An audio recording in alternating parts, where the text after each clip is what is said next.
Bamar en live du downtown de Los Angeles, là où s'est déroulé derrière moi au LA Theater, la conférence de presse des Français d'Ubisoft en ce lundi après-midi. Et c'est la première grosse claque de cette édition 2012 de l'E3.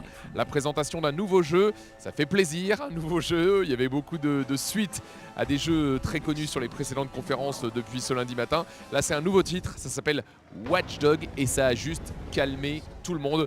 Le jeu est développé à Montréal. Regardez ces images, elles sont d'une part magnifiques, mais en plus, il y a un vrai nouveau concept dans ce jeu.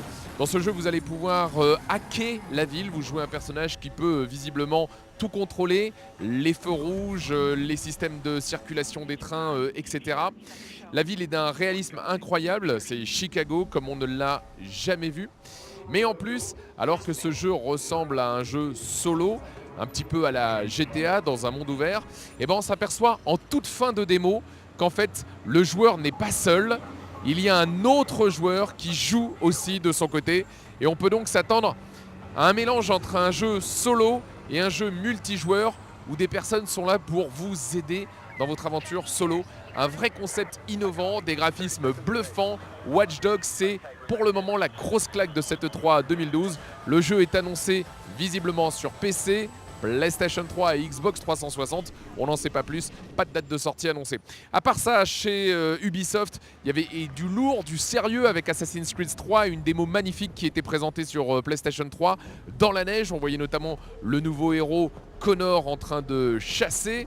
On le voyait utiliser un arc, car l'arc, je le rappelle, c'est l'arme officielle de cette E3 2012. On la retrouve en gros dans tous les jeux, et notamment aussi dans Far Cry 3, autre très gros titre annoncé par Ubisoft, également développé comme Watch Dogs, comme Assassin's Creed 3 à Montréal, un studio vraiment très talentueux dans la galaxie Ubisoft. À part ça, beaucoup de jeux Wii U. Ubisoft soutient grandement la nouvelle console de Nintendo avec beaucoup de titres annoncés et notamment Rayman Legends qui est développé à Montpellier par l'équipe de Michel Ancel qui avait fait Rayman Origins. Dans ce Rayman Legends, on pourra jouer jusqu'à 4 joueurs qui joueront sur la télé et puis un 5e qui lui jouera sur la manette de la Wii U pour aider les autres joueurs en leur ouvrant en quelque sorte le passage. On a également découvert un trailer de Zombie U. Alors là, on rigole pas du tout. C'est un jeu très adulte, très glauque. C'est un trailer qui a rappelé un petit peu celui de Dead Island.